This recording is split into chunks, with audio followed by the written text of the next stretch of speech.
So hey everyone, I hope कि ये glitch fix हो जाए। अब मैंने ऑलरेडी ये वीडियो बनाने के लिए 1-1.5 घंटा लगा चुका हूँ। अब मैं इसको जितना जल्दी हो सके, आप इसको खुद पढ़ना। जो इम्पोर्टेंट चीज़ होगी मैं बता दूंगा। वैसे इसमें इम्पोर्टेंट चीज़ तो बहुत सारी चीज़ थी, लेकिन मैं आपको PDF दिखा रहा हूँ। कुछ दिक्कत होती है तो पूछ लेना। और बहुत ईजी लैंग्वेज में है, और ये सारी चीज़ वही है। बेसिकली देखो, इसमें मेरे को वैसे समझाने वाली बात तो कोई है ही नहीं।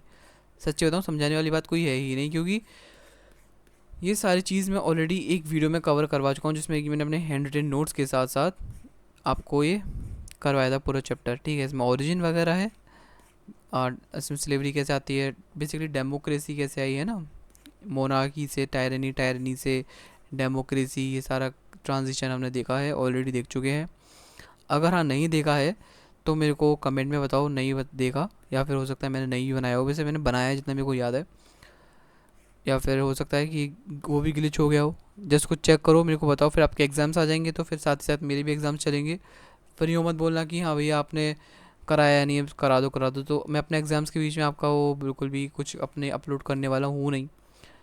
ठीक है, तो स्पार्टा के बारे में देखें। स्पार्टा के सोशल पॉलिटिकल स्ट्रक्चर, ये बहुत स्ट्रॉन्ग सिटी स्टेट था एंशियंट ग्रीस का, जिसको कि पाव और वो अपनी पावरफुल आर्मी के लिए भी जाना जाता था। ठीक है, जो इसमें भी जो स्पार्टन सोसाइटी थी वो डिवाइडेड थी कुछ डिफरेंट मिलिट्री ग्रुप्स में। उनकी अलग अलग ड्यूटीज़ हुआ करती थी। एक हुआ करते थे फुल सिटीजन, जिनको स्पार्टिएट्स बोला करते थे। पेरियोकोई, जो फ्री नॉन सिटीजन्स हुआ करते थे। हेलोट, जो कि मैंने आपको वीडियो में बताया है दूसरे वाले में, आप उसको जाके देखो। और ओलिगार्ची आपको पता ही क्या होता है। ओलिगार्ची, अगर आपने क्लास, अभी तो आप पढ़ ही रहे हो, क्लास 12th भी पढ़ी होगी। बिना 12th करे तो यहाँ पे कॉलेज में आए नहीं हो गए, या फिर किसी की सिफारिश पे आ गए नहीं ना, तो आपने पढ़ा होगा ओलिगार्ची इन स्पार्टा, उनके कॉन्टेक्स्ट में है। ठीक है, कुछ दिक्कत होती है तो सैटरडे को, एवरी सैटरडे मैं अपने जूनियर्स के साथ मीटिंग रखता हूँ। तो आप अगर आप आना चाहते हो तो आ जाओ। सिर्फ आती है राधा और 2-3 बच्चे और आते हैं, क्योंकि राधा से मेरा कांटेक्ट, सॉरी, बॉन्ड अच्छा हो गया है, क्योंकि वो आती है हमेशा।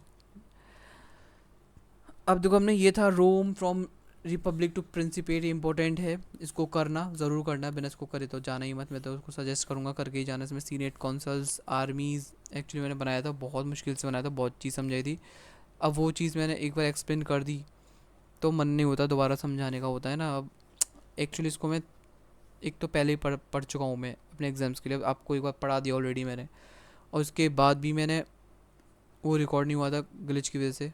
अब मैं क्या ही कर सकता हूँ, आपको मैं ये शेयर कर सकता हूँ। लेकिन हाँ, एक जो ये आता है ये बहुत इंपॉर्टेंट होता है। बस इस बार ग्लिच ना हो, मेरा दिमाग ख़राब हो जाएगा फिर। अब हो गया। इसमें आता है पेट्रिशियन, प्लेबियंस। पेट्रिशियंस कौन हुआ करते थे, वो वेल्दी क्लास हुआ करती थी। प्लेबियंस जो कॉमन पीपल हुआ करते थे, वो हुआ करते थे वर्कर्स, फार्मर्स। इनको पढ़ के जाना बहुत इंपॉर्टेंट है। इस पर क्वेश्चन आता ही आता है, इंपॉर्टेंट है, मैं बार बार बोल रहा हूँ, इंपॉर्टेंट है, इसको करके जाना। ये पेट्रिशियन प्लेबियंस का एक स्ट्रगल आता है जो कि इम्पोर्टेंट है। ठीक है, क्या है ये अभी, अब ऊपर नहीं हो रहा ये। अच्छा, कोई दिक्कत नहीं है।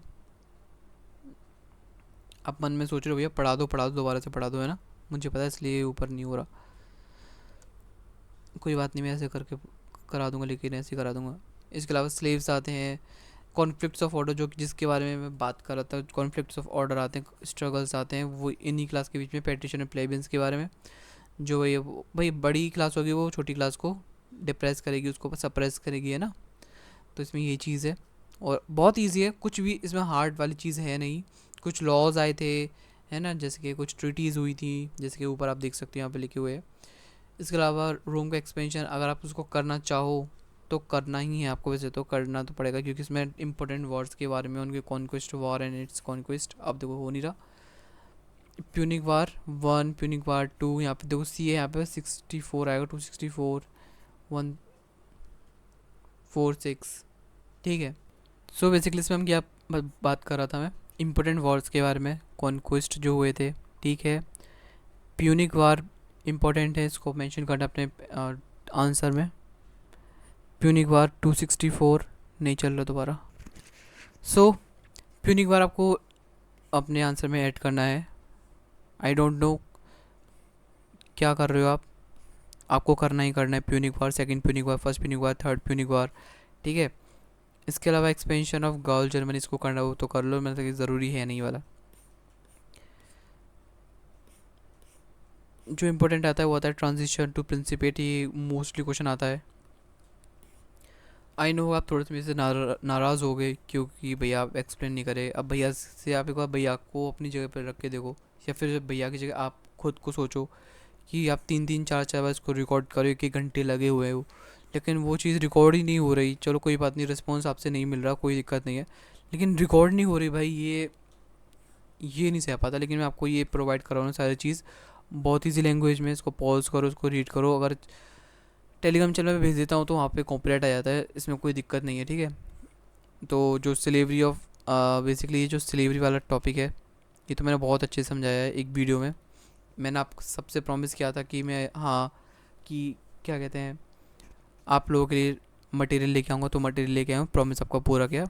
इसमें समझाने वाला भी बोला था, लेकिन समझा नहीं पा रहा मैं क्योंकि टाइम की शॉर्टेज है मेरे पास, क्योंकि आपका तो एग्ज़ाम्स जून में है, 9 जून से, लेकिन हमारे 13 या फिर 13 मई से बेसिकली, और आज 21 है, ठीक है। मुझे और भी कवर कराना है लाइक ईवीएस वगैरह, तो ईवीएस वाला मैं सोच रहा हूँ जो एक बार में हो रहा है ठीक है, दोबारा मैं उस पर बिल्कुल भी टाइम वेस्ट नहीं करना चाहता।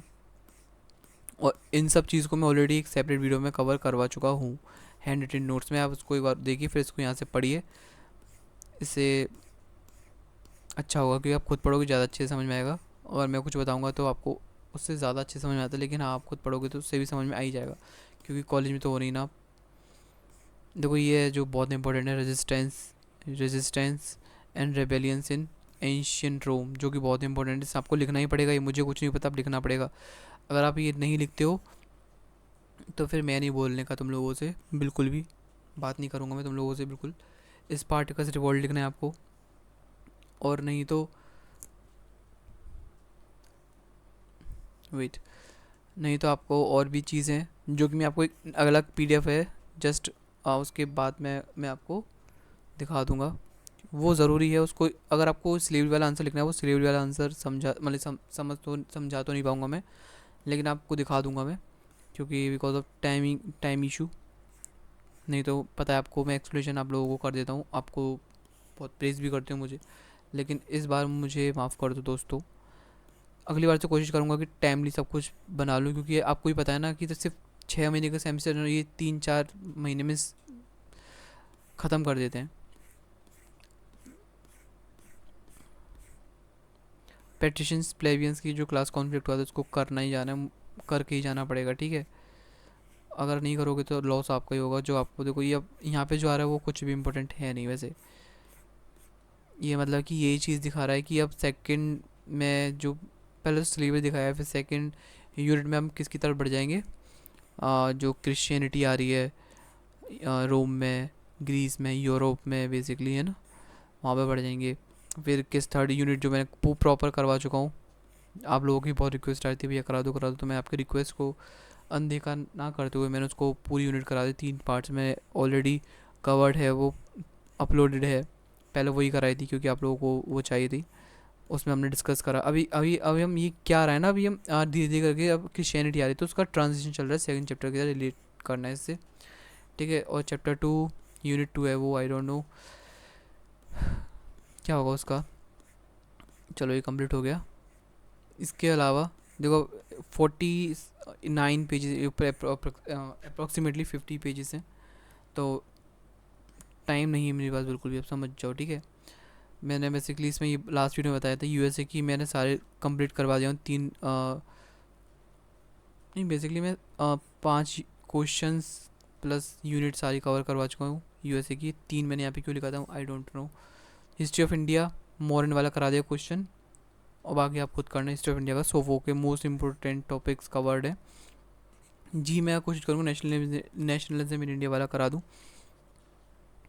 अब आते हैं जो इम्पोर्टेंट पीडीएफ है जो कि एक बुक की है। If you know the name of that book, particular book, tell me.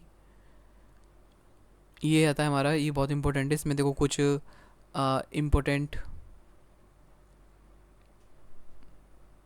Scholars का नाम है लाइक एम आई फिनले,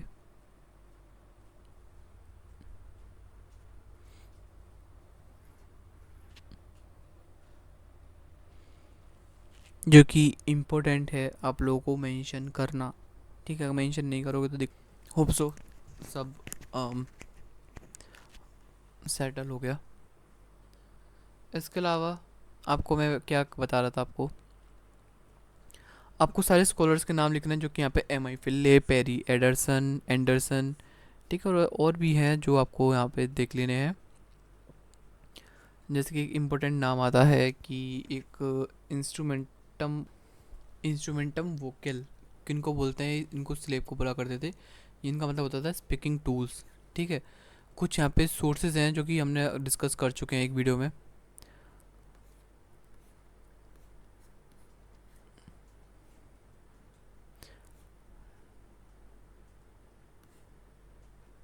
अब मेरे को नहीं लग रहा कि ये भी वीडियो सही बनी, इसमें भी ग्लिच ही होगा।